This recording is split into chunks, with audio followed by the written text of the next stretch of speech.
नमस्कार, मैं हूं astro Vastu expert Savi Singh and welcome to my YouTube channel.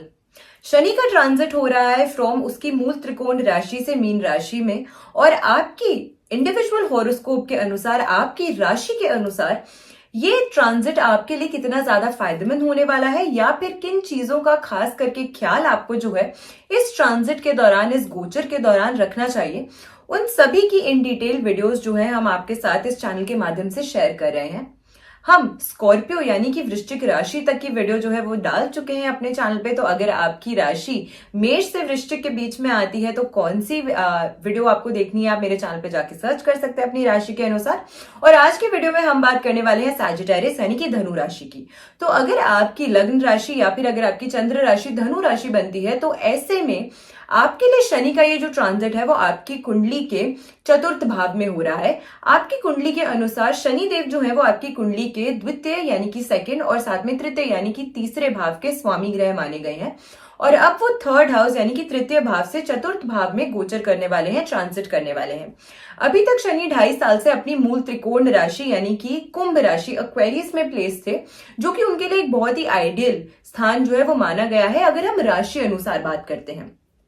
अब शनिदेव जो है वो अपनी कंफर्ट जोन, अपनी प्रिय राशि को छोड़कर अपने मित्र की राशि में ट्रांजिट कर रहे हैं। लेकिन जाहिर सी बात है कि जो कंफर्ट एक व्यक्ति को अपने खुद के घर में महसूस होता है, हो सकता है कि उससे थोड़ा सा कम कंफर्ट जो है वो अपने फ्रेंड के घर में महसूस करे, ये जाहिर सी बात है। तो अब ऐसे में जब शनि देव आपके तृतीय भाव यानी कि आपके पराक्रम, आपके हार्डवर्क, आपके मेहनत के भाव से चतुर्थ भाव, जो कि आपकी लग्जरी, आपकी एसेट्स में ग्रोथ का भाव है, संपत्ति का भाव है, जो आपके माँ के साथ आपके संबंधों का भाव है, उस भाव में गोचर करने वाले हैं। तो ये ट्रांजिट आपके लिए इन जनरल किस तरीके के बड़े बदलाव जो है वो लेकर आ सकता है। And we will be discussing your health, we will be discussing your career. आपके कार्य क्षेत्र में, आपके स्वास्थ्य के लिहाज से, आपके संबंधों के हिसाब से ये ट्रांजिट, ये गोचर क्या क्या बड़े बदलाव आपके लिए लेकर आ रहा है, और अगर कहीं पे किसी परेशानी का सामना आपको करना पड़ रहा है तो कौन सी ऐसी रेमेडी है जिसे करके आप इन सभी प्रॉब्लम्स से हल पा सकते हैं। और थोड़ा सा समय से पहले ही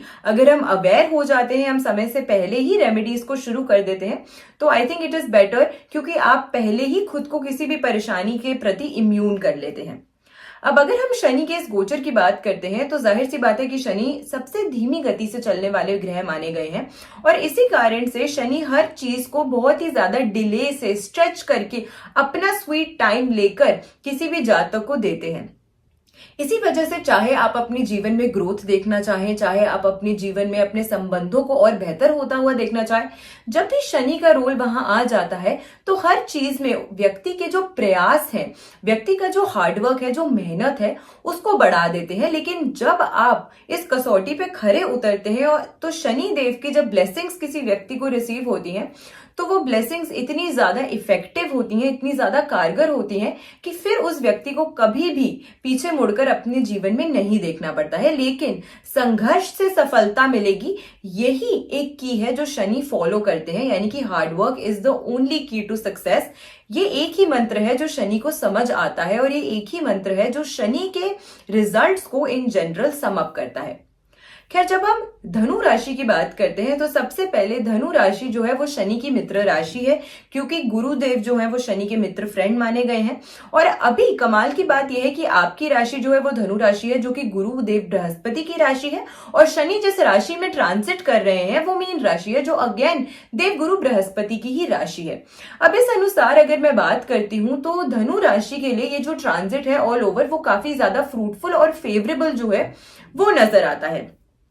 पहले के 2.5 साल जो थे, जब शनि देव आपके तृतीय भाव में, आपके थर्ड हाउस में प्लेस थे, तो आपको काफी ज्यादा मेहनत, आपको काफी ज्यादा संघर्ष जो है वो करना पड़ा होगा, क्योंकि पराक्रम के भाव में शनि देव की प्लेसमेंट जो है वो बहुत ज्यादा आइडियल नहीं मानी जाती है, क्योंकि ये व्यक्ति के हार्डवर्क को, उसकी मेहनत को बहुत ज्यादा बढ़ा देते हैं। लेकिन अब टाइम है कि जो मेहनत आपने, अगर आपने लास्ट 2.5 साल में अच्छे से श्रम किया, अच्छे से मेहनत करी, तो उसका जो भी रिजल्ट है वो आपको इन 2.5 सालों में अपने जीवन में देखने को मिलेगा आने वाले समय में with the transit of Saturn. कमाल की बात यह है कि ये वर्ष जो है 2025 का साल जो है, मैंने टाइम एंड अगेन बोला है कि एक बहुत ही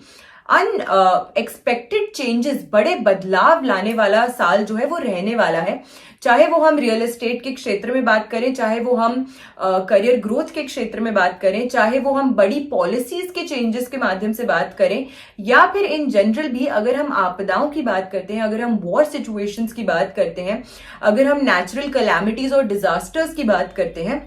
हर तरीके से ये वर्ष जो रहने वाला है वो एक अनएक्सपेक्टेड साल रहने वाला है, क्योंकि ये इकलौता ऐसा साल है जिसमें 4 बड़े ग्रह जो है वो एक साथ राशि परिवर्तन कर रहे हैं। ये वो साल रहने वाला है जिसमें देवगुरु बृहस्पति जो है वो मई के महीने में अपना राशि परिवर्तन करेंगे। इसी के साथ राहु केतु भी जो है वो अपना राशि परिवर्तन करेंगे, शनिदेव भी अपना राशि परिवर्तन कर रहे हैं। और संवत की शुरुआत होते ही, यानी कि जहां पे इंग्लिश कैलेंडर के अनुसार हम लोग जो न्यू ईयर है उसको हम 1 जनवरी से सेलिब्रेट करते हैं, लेकिन हिंदू पंचांग के अनुसार, हिंदू मान्यताओं के अनुसार नया वर्ष जो है, नव वर्ष जो है वो 30 मार्च से शुरू होता है। तो 29 मार्च को शनि का ये जो ट्रांजिट है वो हो जाएगा। नए संवत की शुरुआत होते ही शनि का ट्रांजिट हो रहा है, और जैसे ही संवत बदलेगा सारे बड़े ग्रह जो सबसे धीमी गति से चलते हैं वो सभी अपना राशि परिवर्तन करना शुरू कर देंगे। और जाहिर सी बात है कि जब भी कोई प्लैनेट एक राशि से दूसरी राशि में, एक घर छोड़ के दूसरी राशि में ट्रांजिट करता है, जहां पे वो 2.5 साल, 2 साल, 1.5 साल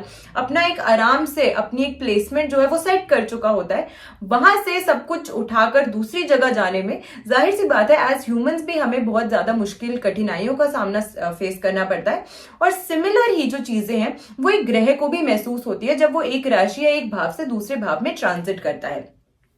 धनु राशि की जब हम बात करते हैं तो क्योंकि 4th हाउस जो है वो आपकी मटेरियलिस्टिक गेन्स का भाव है, आपके एसेट्स का भाव है, तो इस वर्ष स्पेसिफिकली आपको शनि के ट्रांजिट होते ही आपको काफी सारे मटेरियलिस्टिक गेन्स जो है, आपको संपत्ति का गेन जो है, संपत्ति का फायदा जो है, प्रॉपर्टी से जुड़ी हुई डील्स में फायदा जो है वो आपको देखने को इस साल के दौरान डेफिनेटली मिल सकता है। विदेश से जुड़े हुए आपके कार्य जो है उसमें सफलता प्राप्त होती हुई नजर आती है। अगर आप विदेश में सेटल होना चाहते हैं या फिर आप विदेश से जुड़ा हुआ कोई कार्य करते हैं तो वहां से काफी अच्छा लाभ जो है वो आपको इस समय के दौरान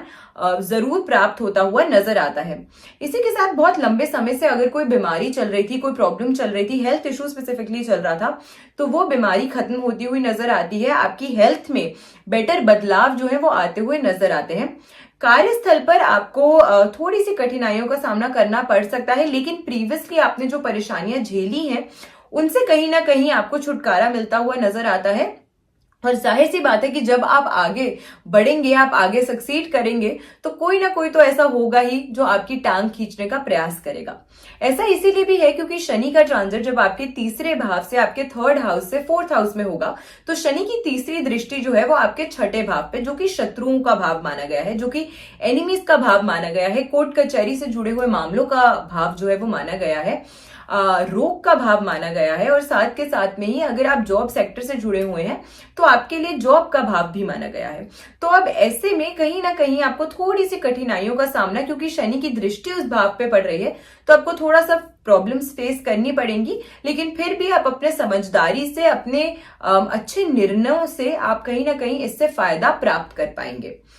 इसी के साथ शनि की जो सप्तम दृष्टि है वो आपके 10म भाव पे पड़ने वाली है, जो आपके कार्यों का, आपके कर्मों का भाव है, और शनि की दृष्टि जो है वो आपके लग्न पर भी पड़ने वाली है। तो जब शनि की दृष्टि आपके लग्न पे पड़ेगी तो पुरानी बीमारी अगर कोई चली आ रही थी तो उससे तो आपको छुटकारा मिलेगा, बट इन जनरल आप महसूस करने वाले हैं कि थोड़ा सा आलस, थोड़ा सा लेजीपन जो है वो आप में बढ़ता हुआ नजर आएगा। तो आलस को दूर करने का सबसे अच्छा तरीका यह है कि आप किसी न किसी प्रकार की फिजिकल एक्टिविटी में खुद को इंडल्ज करिए, आप अपनी रूटीन को बेहतर करने का प्रयास कीजिए, मेडिटेशन कीजिए, योगा कीजिए। ये कुछ चीजें हैं जो आपको ज्यादा फायदा जो है अपने आपके जीवन में आपको दिला सकती है। आलस को छोड़ेंगे तो आपके कार्यों में जो देरी आ रही है वो भी समाप्त होगी, वो भी खत्म होगी, और आपको अच्छे अपॉर्चुनिटीज इस समय के दौरान मिलती हुई जरूर नजर आती हैं। मानसिक कष्ट थोड़ा सा आप फेस कर सकते हैं, मेंटल स्ट्रेस आपका बढ़ सकता है, क्योंकि अगर लेजी रहेंगे और एक्सेप्ट नहीं करेंगे कि हमारी खुद की लेजीनेस की वजह से या हमारी खुद की आलस के स्वभाव की वजह से हमारे जीवन में डिलेज आ रहे हैं या परेशानी आ रही है, उस चीज को अगर एक्सेप्ट एक्सेप्ट नहीं करेंगे तो मानसिक तनाव डेफिनेटली होगा ही। तो the best way out is कि आप अपने आप को किसी ना किसी ऐसी फिजिकल एक्टिविटी में इंडल्ज कीजिएगा जो आपको पसंद हो, जिसको करने से आपको बहुत ज्यादा तनाव ना महसूस हो। इनफैक्ट एक तरीके से आप अपने मानसिक तनाव को रिलीज कर सके, अपने स्ट्रेस को रिलीज कर सके। इसी के साथ ये समय जो है वो आपकी महत्वाकांक्षाओं को, आपकी जो डिजायर्स हैं, आपकी जो ट्रू इनर विशेस हैं, उनको पूरे करने का भी ये जो साल है वो रहने वाला है। तो आप अच्छे अपनी ड्रीम्स, अपनी जो गोल्स आप अचीव करना चाहते हैं अपने जीवन में, उनको जरूर अचीव कर पाएंगे ड्यूरिंग दिस टाइम। तो ऑल ओवर अगर मैं बात करूं तो शनि का ये जो गोचर है वो आपको काफी लाभ देता हुआ नजर आता है। आपके जो भी प्रयास हैं वो इन द राइट डायरेक्शन जो है वो रहने वाले हैं, और इसी के कारण आपको बहुत जल्दी से बहुत अच्छे रिजल्ट्स, अच्छे फ्रूटफुल फेवरेबल रिजल्ट्स जो हैं इस शनि के गोचर के दौरान देखने को मिल सकते हैं। सेहत के लिहाज से अगर मैं बात करूं तो आपकी सेहत इन जनरल अच्छी रहेगी। मेंटल स्ट्रेस थोड़ा सा हो सकता है, तो मानसिक शांति के लिए जैसे कि मैंने आपको बताया, योगा कीजिए, मेडिटेशन कीजिए, कोई ना कोई ऐसी फिजिकल एक्टिविटी में खुद को इंडल्ज कीजिए जहां पे आप अपने स्ट्रेस को रिलीज कर सकें। करियर के लिहाज से अगर मैं बात करूं तो नौकरी और व्यापार में, दोनों ही सेक्टर्स में आपको, अपने बिजनेस एंड जॉब सेक्टर में आपको अच्छे new opportunities to grow and enhance your business जो है वो आपको देखने को मिल सकती हैं। आपकी मेहनत से आपको काफी अच्छे लाभ इस समय के दौरान मिलने वाले हैं, और आपकी निर्णय लेने की क्षमता जो है वो बेहतर होती हुई नजर आती है, जिसकी वजह से आपको आगे बढ़कर और ज्यादा अच्छे लाभ और ज्यादा अच्छे फायदे जो हैं वो इस गोचर के दौरान देखने को मिल सकते हैं। अगर मैं आपकी रिलेशनशिप्स की बात करूं तो परिवार के साथ समय आपको अच्छा बिताने का इस समय के दौरान मौका मिलने वाला है। आप उनके साथ ट्रैवलिंग पे जा सकते हैं, घूमने फिरने के प्लान्स जो है वो आप अपने परिवार के साथ बना सकते हैं। आपके करीबी संबंधों में अच्छी एक बॉन्डिंग जो है वो क्रिएट होती हुई नजर आती है। उनके साथ आपके रिश्ते जो हैं वो मजबूत होते हुए नजर आते हैं, और घर में कोई ना कोई ऐसा शुभ कार्य हो सकता है या कोई ऐसा शुभ समाचार आपको मिल सकता है जिसकी वजह से घर के सदस्यों में एक अच्छी कंपैटिबिलिटी भी बनती है, और इसी के साथ साथ इन जनरल भी घर का जो माहौल है वो काफी ज्यादा अच्छा, खुशियों से भरा हुआ और हैप्पी जो एक एनवायरनमेंट है वो क्रिएट होने वाला है। तो ऑल ओवर अगर मैं बात करूं तो शनि का ये जो गोचर है वो आपके लिए काफी फ्रूटफुल और काफी अच्छे बदलाव जो है वो लेकर आ रहा है। लेकिन कहीं कहीं अगर आपको लगता है कि आपके जीवन में प्रॉब्लम्स आ रही हैं, कहीं कहीं दिक्कतें आ रही हैं, या आपके इंडिविजुअल हॉरोस्कोप में अगर शनि देव जो है वो पीड़ित स्थिति में है, तो फिर हो सकता है कि शनि का ये जो ट्रांजिट है वो आपको उतना ज्यादा लाभ या उतना ज्यादा फेवर ना करे। तो अब ऐसे में अगर इस तरीके की परेशानी आ रही है तो कौन सी एक ऐसी रेमेडी है स्पेसिफिकली जो आपको करनी चाहिए जिससे इस तरीके की प्रॉब्लम्स जो है वो खत्म हो और आपको भी शनि के इस गोचर का उतना ही लाभ मिल सके जितने कि आपके फेलो सैजिटेरियस फ्रेंड्स को मिलने वाला है। तो आपको काली उड़द की दाल लेनी है, एक लोहे का पात्र लेना है, उसमें 1.25 किलो काली उड़द की दाल आपको डालनी है, और उसमें थोड़ा सा सरसों का तेल जो है वो मिक्स करके यह आपको शनि मंदिर में दान करना है या डोनेट करना है। इस तरीके से अगर आप इस रेमेडी को करते हैं, अगर एवरी वीक आप करते हैं तो बहुत ही ज्यादा अच्छा है, बट अगर वंस इन अ मंथ भी कर पा रहे हैं और बाकी दिन अगर आप सरसों का एक दीपक भी जलाते हैं, शनिदेव के सामने प्रज्वलित भी करते हैं, उसमें थोड़ी सी काली उड़द की दाल डाल के, तो भी आपको उतना ही लाभ, उतना ही फायदा जो है वो जरूर मिलने वाला है। लेकिन वंस अ मंथ एटलीस्ट आपको ट्राई करना चाहिए कि ये रेमेडी आप जरूर करें, और बाकी शनिवार के दिन आप सरसों के तेल का दीपक जो है उसमें थोड़ी सी काली उड़द की दाल डालकर ये आप प्रज्वलित कर सकते हैं शनि मंदिर में। उससे भी आपको बहुत ज्यादा लाभ जो है अपने जीवन में देखने को मिलेगा। आशा करती हूँ आज की वीडियो आपको पसंद आई होगी। वीडियो अगर अच्छी लगी हो तो ज्यादा से ज्यादा लोगों तक वीडियो को शेयर जरूर कीजिएगा। चैनल पे नए हैं तो चैनल को सब्सक्राइब जरूर कीजिएगा, और अपना प्यार यूं ही मुझ तक और मेरे चैनल तक पहुंचाते रहिएगा। ऐसी बेनिफिशियल वीडियोस के साथ फिर से लौट कर आऊंगी इसी चैनल पे। आशा करती हूँ आपका दिन शुभ रहे। नमस्कार।